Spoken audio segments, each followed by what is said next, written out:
こんにちは。画家と美術の先生をしてますすみなです。私が本当にドハマりしているこちらの T シャツの映画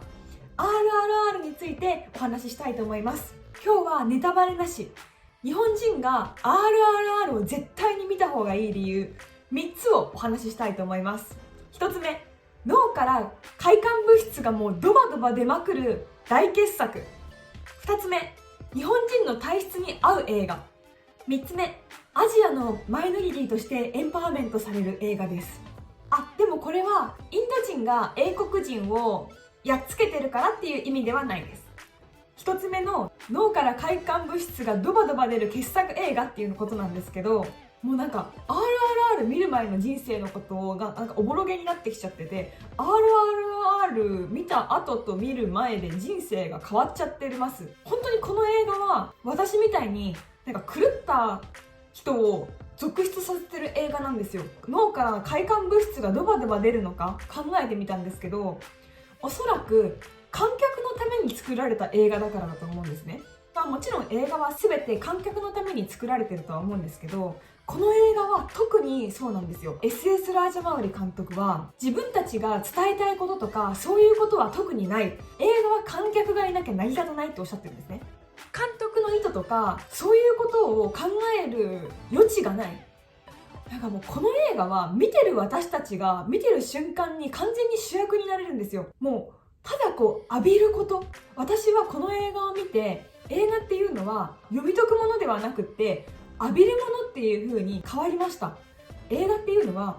浴びるものなんですよ。この SS ラージャマウリ監督がとにかくすごくて、作品中の全ての仕掛けが私たちの感情を動かすためにあるんですね。音楽もその歌詞もリズムもダンスも全てが私たちの感情を上げるためにあります。そして演出も本当にすごい。アクションはもちろんなんですけど、俳優さんの演技もものすごくよくって、オーバーリアクションで感情を伝播させる演技をするんですよ。自然な演技とかリアリティのある演技とかもうそういうことではなく、とにかく私たちの感情を上げてくれる、感情を呼び覚ます演技をするんですね。なのでもう憧れと共感が入り混じった熱い気持ちになれる演技をしてくれるので、そこも本当に素晴らしくて、シンプルなストーリーなんですけど伏線の宝庫で衣装チェンジとかそういう細かな演出もそうなんですよ。私今12回見てるんですけど、12回見てもまだまだ発見がある。毎回わーってなって、ほーみたいな、もうそうだったのかみたいな感じで感動するんですよ。そして私の推しポイント、友情が世界一の友情映画を見て楽しくない人なんていない。とにかく熱くてかっこいい友情なんですよ。友情って素晴らしいんですよ。本当に見てほしい。そういうことでとにかく脳内物質がドバドバ出て浴びるっていう感覚が本当にふさわしい映画なんで、浴びたいから何回も行っちゃうんですよ。呼び取り得たら多分1回か2回で満足して映画館行かないんですけど、これはもう浴びるために私も12回行ってるし、まだ予約してます。あと2回ほど。そんな感じで、私今まで RRR 以前の人生においても月に2回ぐらい映画館に通ってたんですけど、その同じ映画を2回見たのも字幕と吹き替えで1回ずつ見ただけなんですよ。もう1回で満足しちゃってたんですけど、なんか初めての経験で12回も見ているのが浴びるためだから何度でも行っちゃう感じ。そして2つ目、日本人の体質に合います。なぜかというと、日本人が慣れ親しんだ文化とすごくインドの表現が近いものがあるんですよ。例えば日本の漫画とかアニメとか歌舞伎とか、あと宝塚とか、そういうものとすごく近いんですよね、インド映画って。で、何がそんなに近いのかなって思ったんですけど、多分デフォルメが近くって、漫画とかアニメとかだと感情の必要なところだけピックアップしてオーバーに描く文化って日本昔からあるんですよ。あと顔の表情とかもすごくデフォルメしてオーバーに描くじゃないですか。アクションに関しても非現実的なアクションでも説明的な感じではなくて、ものすごく感覚的にオーバーにやるんですよ。感情的に訴えてくるんですよね。そこがやっぱり日本の慣れ親しんできた漫画アニメとかそういった文化とものすごく近いっていうのを私は感じます。あと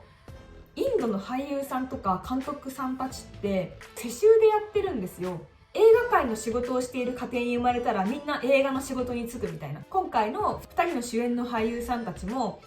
お父さんとかおじいちゃんとかがもう大スターだったりするんですよ。世襲でやってることが結構歌舞伎とかと似てるのかなって思っていて、歌舞伎俳優とかもこう息子が継ぐとかじゃないですか。だからかわからないんですけど、こう演技とかそういったものが道を極めてるっていう感じが見てると伝わってくるんですよね。そのなんか映画道みたいな俳優道みたいなものの、日本でいうと一つの道を極めることがすごくかっこいいみたいな価値観ってちょっとあるじゃないですか。俳優さんたちの演技とかを見てると極められてるんですよね。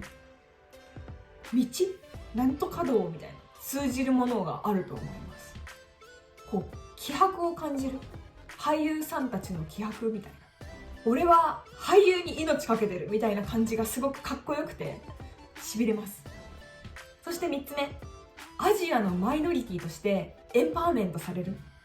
もう私の中でこの映画がハリウッドとかをもう優に超えちゃってるんですよ。私ハリウッド映画ちなみに大好きなんですけど、それをドカーンと超えてきたんですね。なので私の中ではこの映画がもう最高賞を取ってるんですよ。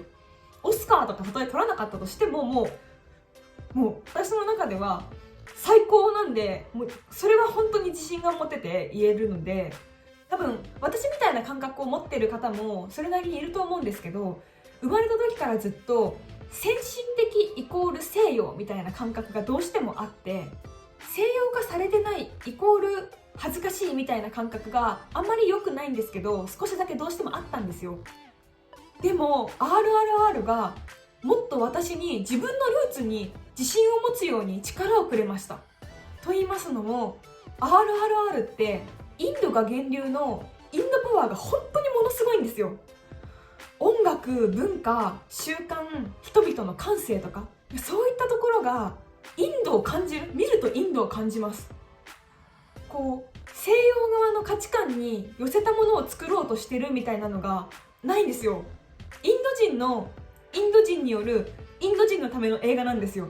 でそれが世界を圧巻しちゃってます。私はもうクライマックスからエンドロールにかけてなんかもうインドのパワーが湧き出てきて、画面からそれを浴びるとなんかこうもう涙が出てきそうになるんですよ。感動しちゃって、ストーリーとは違ったところで勇気がもらえます。本当にすごいんですよ。そのハリウッド映画とかをたくさん見てるんですけど、アメリカとかヨーロッパの映画って見るとダサくなることを恐れてるなっていう風に感じることが結構あるんですよ。おしゃれにしたりとか、明らかにかっこいい表現をあえて避けたりとか、ダサさを恐れてるっていう言い方が正しいのかなってちょっと思ってるんですけど、インドはとにかく面白く楽しくしようっていう風な心意気が半端ない映画なんですよ。だから私はこんなにも楽しんでるんだと思います。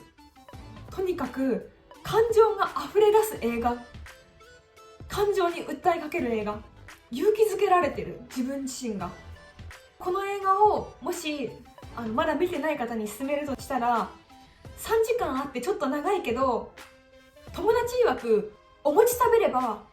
平気らしいんで、お餅食べてみんな行ってください。お餅食べると用意が3時間持つらしいんですよ。胃で頑張ってくれてる間になんかこう下に流れないなんかとにかくお餅食べて、みんなお餅食べて映画館に行ってください。あとは紅茶とかコーヒーとか利尿作用のあるものを飲まないでください。お酒もダメです。終わった後に飲んでください。本当にちょっとそれだけ心配なんでお伝えしてから、皆様ぜひこの RRR を見てください。本当に私毎日 RRR 見てからめちゃめちゃ幸せなんですよ。もう幸せになれる映画楽しいのでぜひお願いします。いつも見てくれてありがとうございます。 RRR についての動画を今まで4本上げてますのでぜひ見てみてください。そしてもしこの動画が気に入っていただけたらチャンネル登録といいねをよろしくお願いします。本業は画家と美術の先生のすみのでした。